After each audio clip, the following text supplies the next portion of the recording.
Thank you for joining us for the late June, July 4th edition of 3Squares. I am so glad you are with us. I'm Charlie Arnott with the Center for Food Integrity. And look east, we are committed to keeping the food system trustworthy. And we've been doing that for a couple of decades. Glad to be here with my two co-hosts today. We are going to be digging into some fun stuff. My colleagues and friends, Susan Schwally and Kevin Ryan. And I'm Susan Schwally. I'm with QualSites, where we are transforming consumer understanding through passive data collection and in-the-moment context. And Susan's an audiophile. She never has any trouble with her microphones or headphones or getting connected in any way whatsoever. I work for a tech data startup. Of course I have that under control. She's not even real. I think she's AI. That's how tech she is. I'm Kevin Ryan, CEO of Malachite Strategy and Research, helping food companies and retailers at the front end of innovation and strategy. And I need to start with a mea culpa. I added a 0 on our last podcast. You did. Not good at math. I added a 0. When I thought we were coming up on 500 episodes, we're coming up on 50. And Jana, who also does some editing along with Susie and putting this whole thing together, sent me a note. She said, you would have had to start in the 1940s.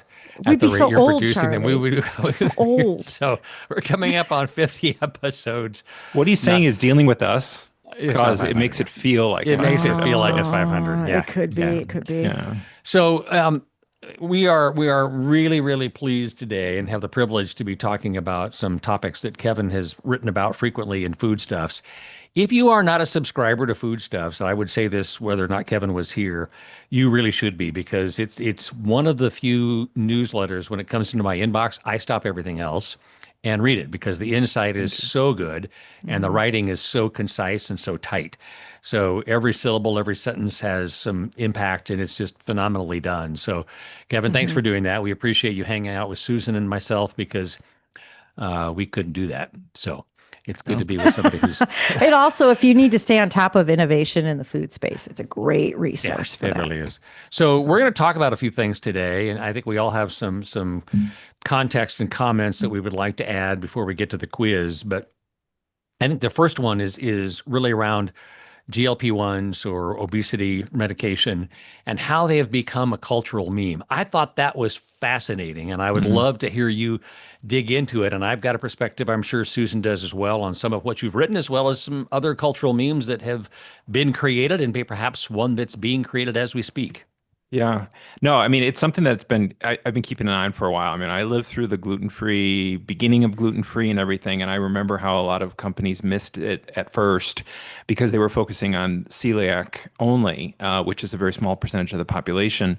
And I see something similar with GLP-1 drug use, because currently it's about the same as with celiac. I mean, it depends on where you look and how you decide whether or not it's for diabetic only or for its weight loss. But 2 to 4% of the population is currently on GLP-1 drugs. And of course, it's going to go up. But a lot of companies, food companies, beverage companies, supplement companies, they're all like, waiting for, okay, how much bigger is it going to get? And I kind of think it is similar to gluten-free in the sense of it's a meme. And what I mean by meme is it's a way for culture to think about things. And as GLP-1 has kind of rolled over social media, and everyone knows what GLP-1, or at least what Ozempic and things like that are, we are thinking differently about weight management because of GLP-1. Even if you're not on it, you're thinking about it differently. And I think that's causing a lot of change in the way that we just think about food. And so I think that the change is thinking about it less as calories in, calories out specifically. I mean, I think that's definitely still there. It'll always still be there. But as much about that is about metabolism and satiety and how my body regulates the satiety and my metabolism. And also how it connects to things like blood glucose monitoring. All of that kind of stuff comes to fruition because of the meme, because of the way we talk about weight is changing, all due to GLP-1. So it's not just the people on it. I think it's just changing the way we think about, and I think it's just beginning. So I think that's at least one cultural meme that I'm really paying attention to. And of course, the industry is really paying attention to. I thought it was fascinating. The way that you wrote about it was that memes are sticky thoughts that spread from person to person through Yep. conversation, imitation, and behavior. Yep. And this gave me some context for thinking about not just GLP-1, but gluten-free. And gluten-free used to drive me crazy. Drove me Hmm. absolutely crazy because like you Yeah. don't have celiac disease and yet you're Right. talking about how this is something that you have to have Right. for your health, your digestive, whatever it is. And it just, I was banging my head against the wall going, this makes no sense whatsoever. And yet it became a cultural phenomenon. Yeah. And still Mhm. is. Because of the idea that I see a small group of people that if gluten, which is the basis of basically Western diets, I mean, pasta, bread, all that kind of stuff, if that could affect people and cause them harm, it makes me all of a sudden in my friend group, I start to go, oh, I never heard about this before. I hear about this people who have celiac and that gluten in flour is affecting them so negatively. I have issues. I have inflammation. I have whatever. Is that something that I should be paying attention to toward my, my inflammation, my illnesses? So it just opens up new thinking, and that's why I think of it as a meme. There was also some of that, but then it became food fashion, right? It Yes. became Yeah. oh, all my friends are eating. I need to eat gluten free as well, Yeah. right? Because all Yeah. my friends are doing it. It's like having the Whole Foods bag in my Instagram post, right? Right. So I need to follow that because it is now the thing, and I want to be part of the thing. I mean, that really is the cultural meme.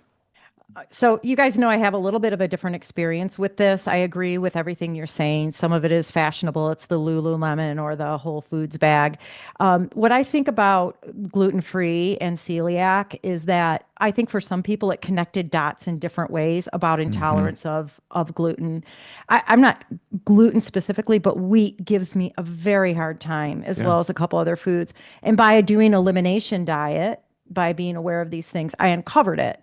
So Right. I'm not anaphylactic, I'm not celiac, but you better bet the next day I'll be in a ball for a while if I eat a lot of it. So Yeah. I think GLP-1, what you're saying, Kevin, is there's like these knock-on effects, this awareness, and it's Yeah. building another level of awareness about metabolism, satiety, Hmm.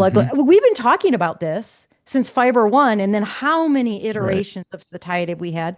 But it's connecting it to like real medical Hmm. things. It's like almost this hyper personalization and scientific explanation of health things that we've Yeah. grappled with before. Yeah. No, absolutely. And that's what I'm seeing happening with GLP-1, the meme of GLP-1. Hmm. I'm seeing people connecting dots, thinking about food differently, thinking about Hmm. their own body differently. And even if they're not on the drug, they're thinking about it differently, which then makes them act in a different way when they go to select Hmm. foods, when they go to Hmm. think about wearables, all that kind of stuff. They're thinking about it differently. And I think that makes a much bigger impact than the 2 to 4% that are actually on the drug. Yeah. Yeah. So So, let And me see if I can connect one more dot with that because this is mhm. fascinating to me. When you talk about people behaving differently and thinking differently, to me, that's the key. hmm. And if you take a concept like MAHA, Make Yep. America Healthy Again, Yep. and that is becoming or has become a cultural meme, and it's being interpreted differently by different parts of culture, as Yep. was, you know, gluten-free and GLP-1, all of that. Yep. But here's the question I have for you, Kevin. Is this is this difference in thinking, whether it's MAHA or GLP-1, going to create a difference in behavior that will actually result in changed eating behavior that does, in fact, make us healthier? Yeah. Mm. Well, I think that's two different questions, that the make it healthier part and then the will it change behavior. I think on the change behavior part, I think it already is changing behavior on the way what people are choosing, the types of foods they're going for. And then speaking of Maha, just 2 days ago, as of recording, RFK Jr. actually said at a House presentation that he had that his goal is to use government funds to advertise wearables as Hmm. the way to get America healthy again. And he's going to use American funds to do that, is what he said. So, I mean, right there kind of speaks to this idea of being more aware of your body, being more aware of your metabolism and how blood glucose and all of that kind of stuff affects you. So, I mean, that's going to change behavior. I mean, you use any money in any form of government to be able to do that. So I think that's on one case. And then two, I think is a changing behavior. I think it is. I mean, if you look at some of the products that are gaining more attention lately, I think a lot of it does have to do with that type of how my body feels in particular ways. I definitely see that. As for whether or not it will make us actually healthier, that's a more debatable thing, and probably And what outside. is healthy? Yeah, what is healthy? Yeah. Yeah, what do we agree on? What I think is interesting is I'm not going to remember the source, but it was something reputable. You got to take my word on it. They did a study on these GLP-1 users, and they literally crave healthier foods Mm, more. mm, It does change their behavior in eating. The store perimeter becomes something for yeah. them that Yeah. they experience differently. And that to me is a very different change maker than even if I get the wearable and I know I should be eating this. Right. I mean, there's behavioral modification and then the actual, like, how is this impacting me physiologically? Yeah. I mean, it also reminds me of, years ago, I did a lot of research on like Weight Watchers and Jenny Craig and all that kind of stuff. Weight Watchers specifically, what's interesting is that a lot of the volume, at least at the time, I know Weight Watchers isn't doing as well anymore, but at the time, a lot of the volume Weight Watchers was getting was from people that weren't currently on Weight Watchers. They were just Hmm. using the point system as a way to think. Mm, And I think that in this sense, again, it goes back to the idea is like, are you really waiting for like a magic tipping point of how many people in the country are actually on GLP-1? No, it's a lot of people that actually want to eat as though they're on GLP-1 in the sense of mhm. nutrient density, higher protein, the lower, all of that kind of stuff. I think Right. that's the bigger prize, so to speak. So So two go, things. go, Oh, go go ahead. ahead. Go, no, Susan, go ahead. So two things around this, and they're interrelated. First of all, what I loved about your comment about the GLP-1 meme is that it makes weight loss more accessible in a Yeah. way to men, right? Yes. It's kind of like Coke Zero versus Diet Coke, Yeah. right? Yeah. So I thought that was really interesting. And then I'm sure we'll talk about this because your most recent food stuff was Yeah. about a lot of these new level of functional aspects of foods, which I think piggybacks off this. So, but Charlie, Yeah. I interrupted you. Yeah. No, that's okay. I just a couple of questions. First one is, do you think that they'll be able to integrate the wearable into a quarter zip at Costco? I mean, Oh, yeah. Yes, that yes. that I'm that sure that's right high on their Yeah. list of yeah, what they will that need to do. okay, all right. I think federal funds to integrate wearables into quarter zips that you buy at Costco would probably be a government priority and money well spent. I'm It sure it'll depends on be. the incidence of that among the population, Charlie. How many people wear quarter zips from Just Costco? about, it's just about, well, basically anybody my age. Most men in the middle class in middle America my age, So quarter 10, zips. 20%. Kevin, are you wearing a quarter zip today? No, it's not a zip, No I'm not. quarter but zip. I'm it's not just wearing one it's like today, a but polo. Oh, But normally, okay. yeah, normally it's Mhm. quite I popular. am sure the Okay. design is keeping that in mind right now. Yes, that's Yeah. good. Thinking Yeah. That's about good. that, but Okay. Yeah. yeah. Then the other one was okay. So I'm a CPG company, Hmm. and I'm trying to figure out what to do. What's your recommendation? Yeah, I Hmm. mean, I think it's for me, it's getting off of the let's wait and see, let's go and I mean, definitely, and I know all of them are doing this because I've worked with a lot of them. You go and you talk to people that are on GLP-1 and all that stuff. You have to do that. But also, I think you need to think further out, and taking the gluten-free as a good example of that, because I think a lot of people did wait, a lot of companies did wait, and then they missed the upfront piece, they missed the investment that they needed to do in alternatives beyond, or the ability to get gluten out of things that shouldn't have gluten in them, all that kind of stuff. They need to start thinking about how are our investments, how is our portfolio going to look when people start switching over to a metabolism mindset, Hmm. a different way of thinking about weight management than they had before. That's where I would be aiming at Hmm. versus, I mean, I know there are a lot of companies come out with like, this is our GLP-1 food just specifically made for people on, and that's fine. Do that, but I would be my longer term portfolio would be on the metabolism and how to Mm, think about this. interesting. Interesting. All right, we are going to need to switch to another topic, or we're going to spend all of our time on this, which is interesting. So, Kevin or Susan, why don't you pick one of the other two that you think is that you'd like to go to? Because I fear we're only going to get to one. Susan, I'll Mm. let you pick. I pick. Well, I mean, on your latest um um oh my God, I'm blanking food stuff. Yeah. I really enjoyed the discussion around the evolution of functionality in food and like where health is going, because Yeah. this is just a constant thing that companies are trying to figure out. And we've seen over time that like a lot of the smaller companies have really made hay on this, right? Like they're Yes. first to Yeah. market. And what's fascinating about this to me is, to me, it's like the next level of personalization. Hmm. And also, what's fascinating to me is how I've seen this really be generated a lot by fitness space and sports. Yeah. So I think there's, it's coming from there, and then it's only going to trickle up. And you talked Yeah. about several different areas, right? Energy, Yeah. Yep. metabolism. Can you talk a little bit about that? Because I thought it was fascinating, Yeah. your read. Yeah, there were a few. I think in that issue, I think I had a whole section on energy, but then I had another Yep. section on what I called wellness triage, which Yep.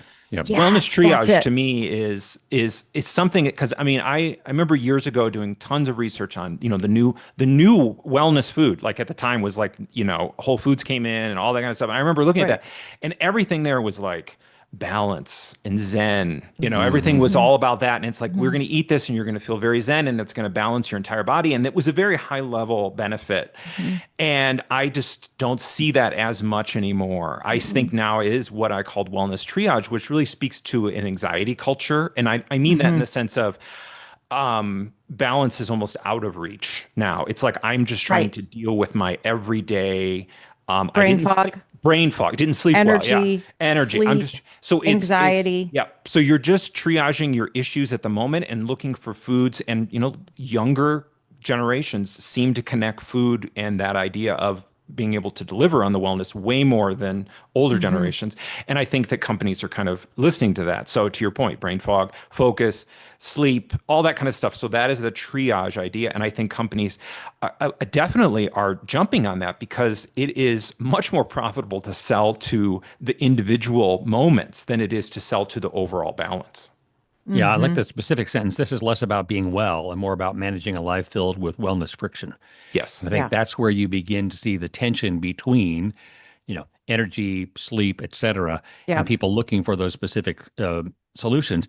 But, we've heard again, thinking about broadly, food as medicine, but Hmm. that really, because it is so broad, I mean, I like the specific recommendations you made about symptom first culture from wellness Hmm. to wariness. I mean, Yep. all of those in terms of great food as medicine. What does that mean? What does it mean to me? And how is it going to help me with this? Yes. Right. I mean, Mhm. those are the kinds of questions that people are asking right now when they're trying to decide what to consume. But as we go through that, Kevin, one of the other things that you mentioned earlier was the lack of effective innovation in or effective Hmm. investment in innovation. Yeah. But if I'm a CEO of a company, why do I want to be a first mover? Why don't I why instead of investing in innovation, why don't I invest in a larger M&A group, right? Let Hmm. somebody else stumble Yeah. and fail three times, and then when there's one of the 10, I mean, it's the VC strategy, right? When there's one in Yeah. 10 that I invested in, I'm going to make money, Yeah. right? So why don't I Yeah. just wait until somebody pops up and then I acquire them rather than investing in innovation today? Well, yeah, and that's exactly what they're doing, and for a couple of Hmm. reasons, especially in this space. One is that there's been a history of bigger companies not able to incorporate these smaller Hmm. startups, so that's Right. difficult to do anyway. And number two, the legality of a lot of these type of things, the claims ability on these things is very fraught with a lot of issues of saying that Right. this provides focus, all that kind of stuff. So a lot of big companies shy away from that because they have been burned on their Hmm. on type of claims. The problem that I see though is that if you wait that far, then it just becomes, well, number one, a bidding war about who's going to be able to buy them. But I'm just not Right. Hmm. seeing as much innovation in this area as you can't, as a big CPG, just sit back and just what I mean, right now, a lot of them are sitting back and I shouldn't say sitting back. They're reinvesting in their engines is what they're doing because their core portfolio. But I don't think that if you want something that is long term profitable, that you can just wait for Right. others. I don't It's a, think that's going to work. I think there's a couple things that come to mind here. Like, yes, buying it is a great way because you've got these smaller, agile companies that don't have all of the issues that the big CPGs do to bring this to market. Right. But to your point, if they wait too long, and if you're buying a very like specific product, think about some of the products in your latest newsletter.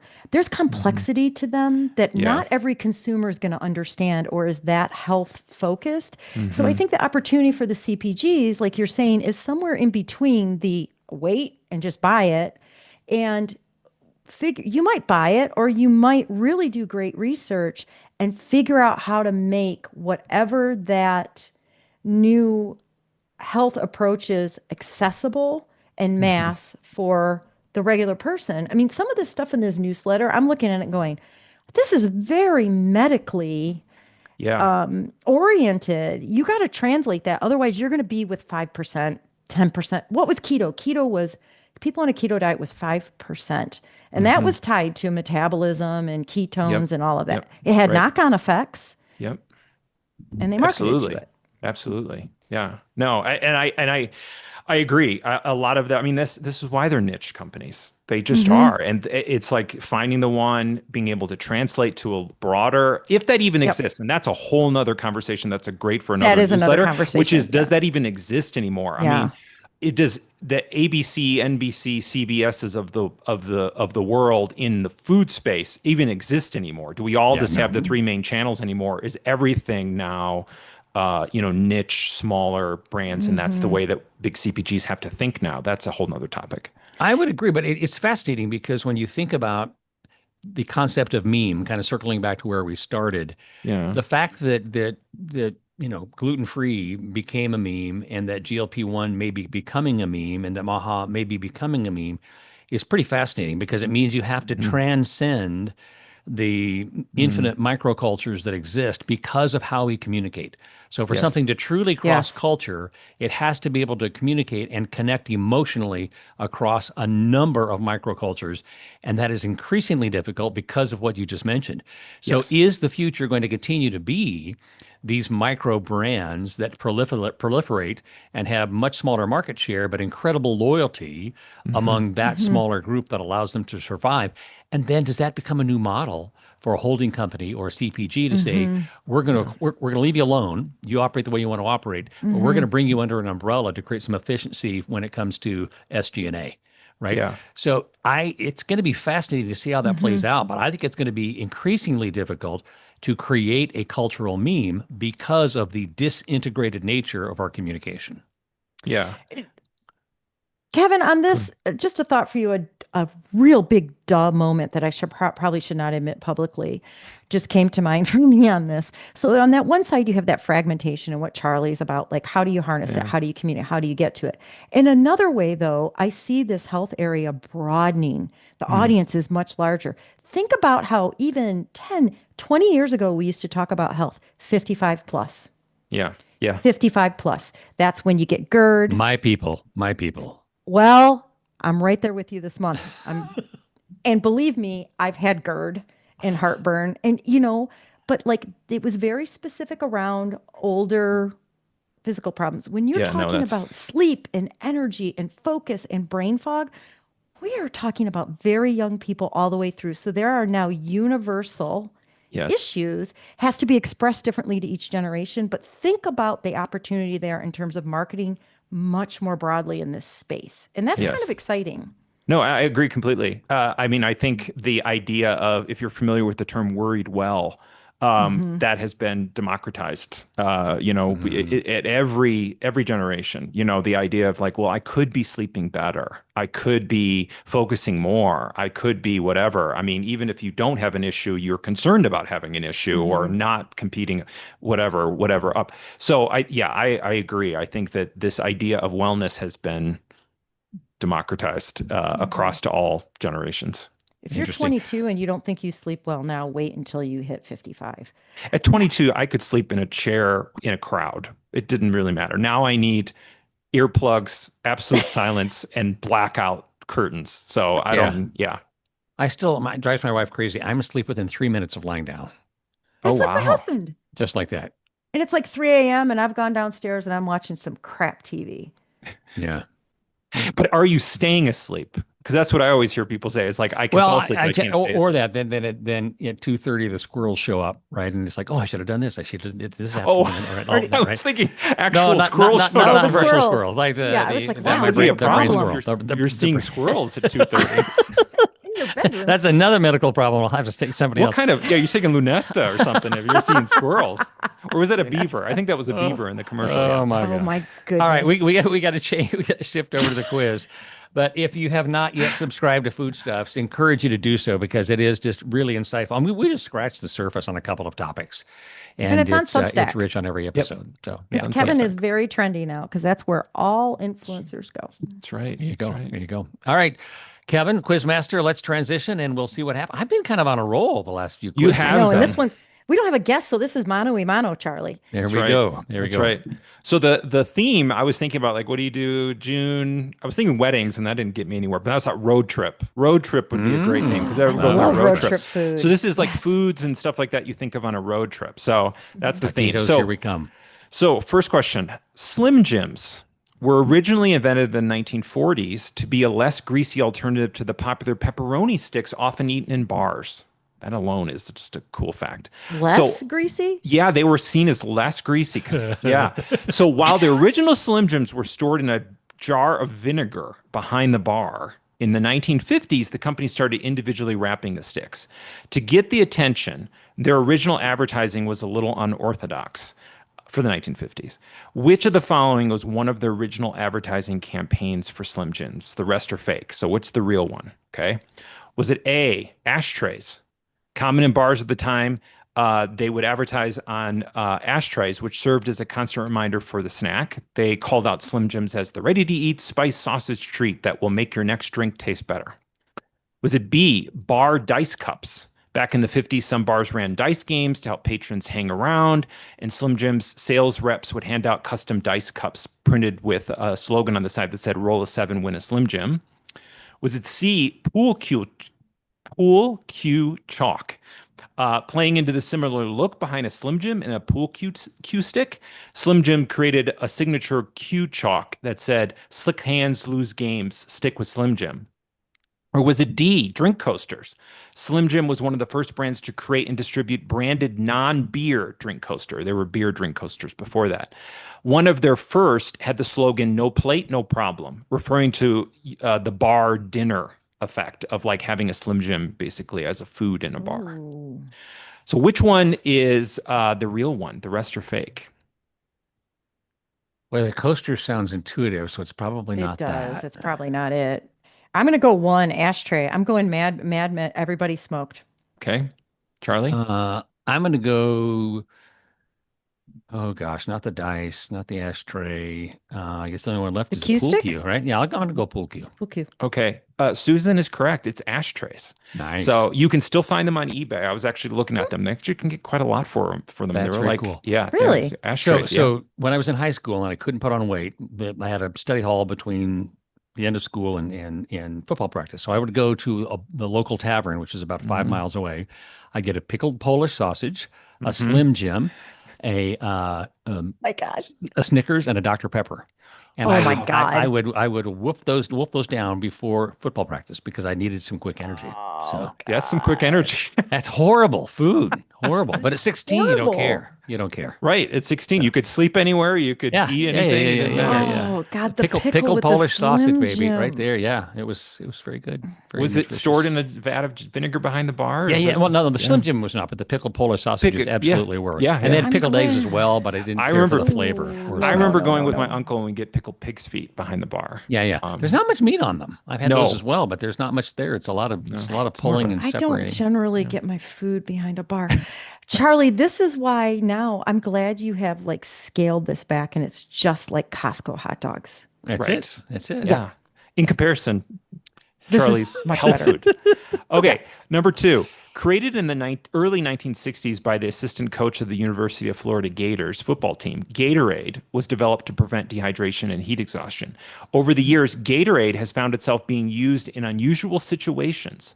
All the following is true except one. So which one? Which one is not true? Which one is not true? In 1969, the creator of Gatorade launched Hoppin' Gator, an electrolyte-enriched alcoholic beverage originally called a lemon lime lager and advertised as having 25% more alcohol than regular beer. B, in the mid 1980s, a racehorse named Manfred Hanover won 16 consecutive victories. His owner said part of his secret was drinking approximately 200 gallons of orange Gatorade each year. C is Gatorade has developed the Gatorade in car drinking system, which attaches a 3-quart sack of Gatorade to the car frame of NASCAR vehicles. Drivers can drink hamster style when they want. Or is it D? In 1975, the Miami Zoo, via partnership with the local university, added Gatorade to the flamingo feedings to encourage hydration during a heat wave.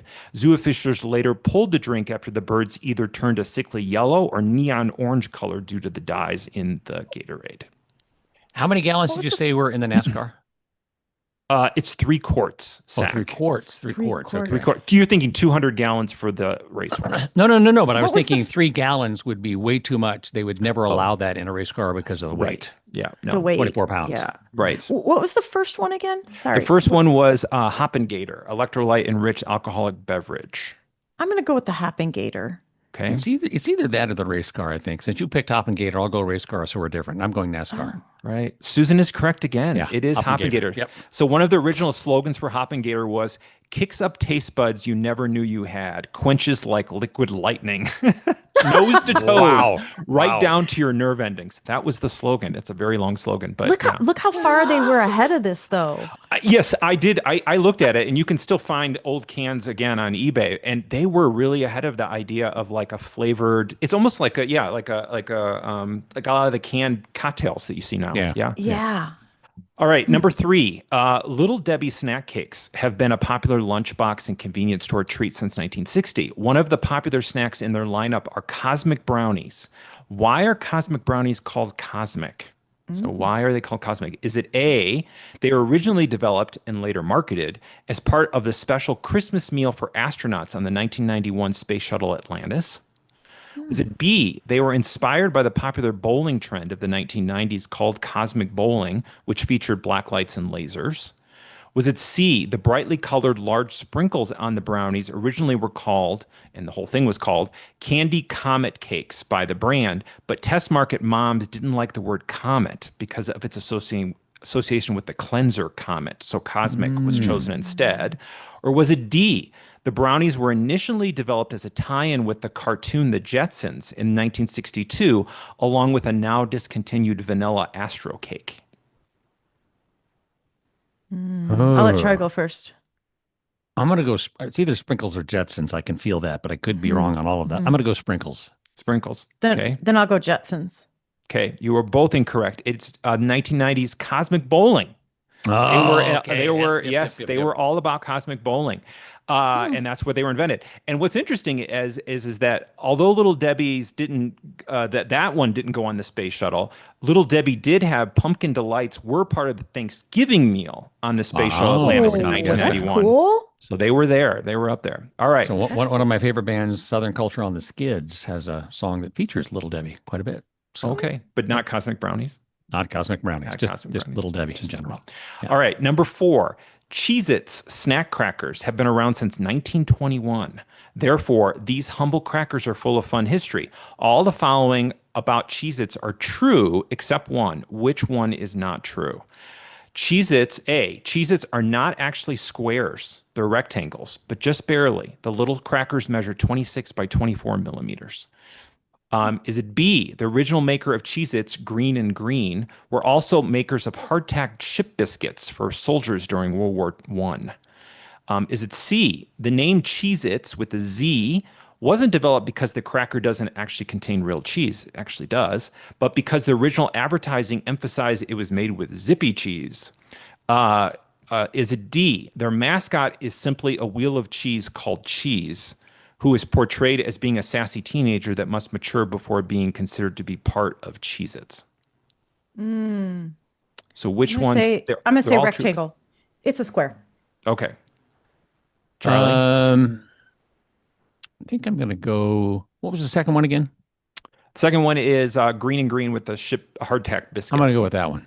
Yeah. Okay, you were both incorrect. It is actually C, the name Cheez-Its with a Z. It's really, yeah. So it is not a square. It is a rectangle, although just barely. I'm going in yeah. the house and looking after this. You can measure it. I It's am gonna 24 by measure. 20, 24 I'm by going to get 26. a micrometer and I'm going to measure this. Yes, There you go. and the name Cheez-Its with the Z more likely is a kind of a play on words of like French of being Cheezette, like a little cheese, like a little piece of cheese. People in France are rolling over right now. I know, yeah. People back then were much more, bilingual. Okay, the last one. 1969 may be remembered for the moon landing, but another historic event occurred that year: the launch of Funyons. However, yes, this divisive snack wasn't originally called Funyons. Mere months before Frito-Lay was to launch the snack, they found out that General Mills had a trademark on their intended name, and Funyons was their pivot. What was their original intended name? Was it A, Ringoons, B, Unyums, C, Crunch Yums, or D, Yumyons? I'm going to go Unyums. Okay. It's either that or the last one. Yeah. I was going to go Unyums, so I'll go the last one. Yum-yums. Okay, Charlie is correct. It is Unyums. In fact, there was a subsequent lawsuit, General Mills versus Frito-Lay Incorporated, where the court decided that Funyun does not resemble onions and that confusion is unlikely. Oh my! So That's one snack I always wanted to like. I just don't. well, their Unyums, which General Mills did launch, it was very similar. It was like a packaged, like boxed, onion ring, but that didn't Like stay an around. early blossoming onion, but Kind of. cold. Yeah. Oh yeah. I don't think they're like at all. Did they still personally. make those? Oh, I don't yeah, eat Funyuns either, are- so maybe- Yeah, they still No, make no, those, Funyuns. The But blossom the blooming onion, onion? blossom. Blooming Oh, yeah, onion. I think they Bloomings. do. Yeah. What Oh, what yeah. was that? Was that Oh. Outback or who made Outback, the blooming? yeah. Outback. Outback. Is Yeah. it Outback? Yeah. It's like just like going to Australia if you go to an Outback restaurant. Yeah. Yeah. Just, Well, It's just Susan, like I a- believe you won. Did I win? You did. I never You win. did. I almost I got never win. skunked. No, congratulations, Susan. Well, Scott Skunk. Wow, You- this is you- this you is get a the- you get the- Friday. You get the prize money today. You get the prize money. So I get pride, congratulations. not prize. Yeah, there you That's go. right. You There get go. pride. Yeah. Yeah. All right. Well, thank you everybody for listening again to this late June, almost early July edition. And we are sneaking up on our 50th, not 500th Or is this our 51st? episode. No. not yet. I don't think our 50th is Oh. till August. So we'll have to work on getting some Oh. merch or something by then. But anyway, thank you for joining us today for 3Squares. Kevin, Susan, thank you. It's always a great pleasure. Have a safe and healthy 4th of July, and we will see you again then. Take care. Bye-bye. Bye. Bye.